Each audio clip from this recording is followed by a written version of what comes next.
Thanks, Neil. I did catch your letter to Ms. Haspel to find out a little bit how she stands on a couple of key issues. Most people seem to think that this has to do with torture. Well, actually, your letter addresses far bigger issues. Could you explain? Well, I'm concerned that there were reports that John Brennan, the former head of the CIA under President Obama, that he was cooperating with British intelligence to spy on the Trump campaign. This is a big deal. Now, some are saying, oh, it was just incidentally collected. It's still a big deal.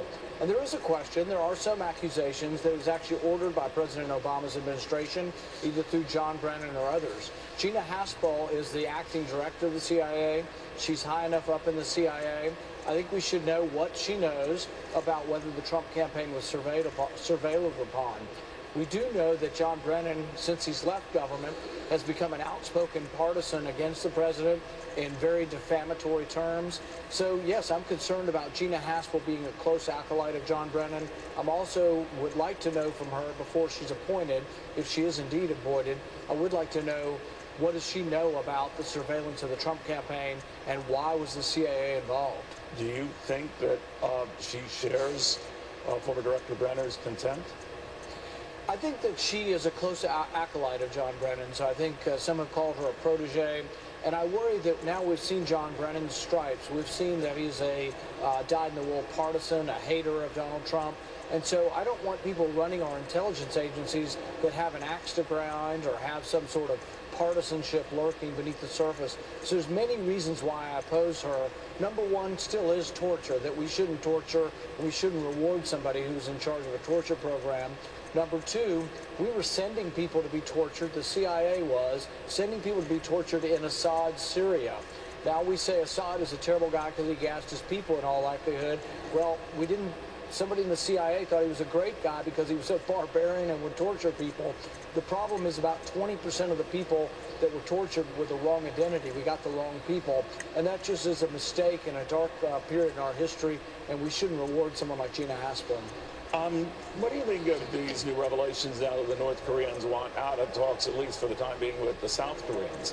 Some say that is a preview to maybe walking out of upcoming talks with the president. I've always thought it's important that we're talking, but it's also even more important that the South Koreans are talking. So direct talks between North and South Korea are incredibly important, and I think the only way peace comes to the peninsula is when they're actually actively engaged in talks. But I've been encouraged over the last month that there's been more talk than there's been in a long time. All right, so if for some reason the North Koreans are suddenly making a big to-do about the joint military exercise we have with the South Koreans, do you believe that? Or do you believe we should do something to address that, or what? Well, I think they've in good faith stopped their testing, and that's so far as we can tell. Now, maybe because they've already completed all their testing, but they've at least agreed to stop their nuclear testing.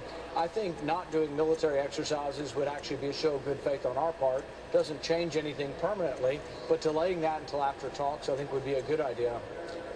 Switching gears again, Senator, much has been made of these comments that a White House aide made concerning John McCain over the Haspel nomination wall, that they were crude, rude, impolitic. Many administration people have come on my errand saying that the same thing. How do you feel about that, and whether the administration has done enough to address that? Should she go? What do you think? You know, John McCain and I have had many spirited disagreements, but we actually do agree on torture and Gina Haspel, that she shouldn't be nominated to be the head. So I try to find areas of agreement when I can with John McCain, and I think it's something that is obviously inappropriate and should not have been said. Would you fire the person who said it? If they work for me. Does it trouble you that she's still on the job? Well, you know, I can't control everything. I try to have my hands in a lot of things in Washington, but I can't control all the personnel decisions at the White House. I do think it was inappropriately said, and I do think that when we can find agreement, we should, and when we have disagreements, we should have, but we should try to not make them personal if possible.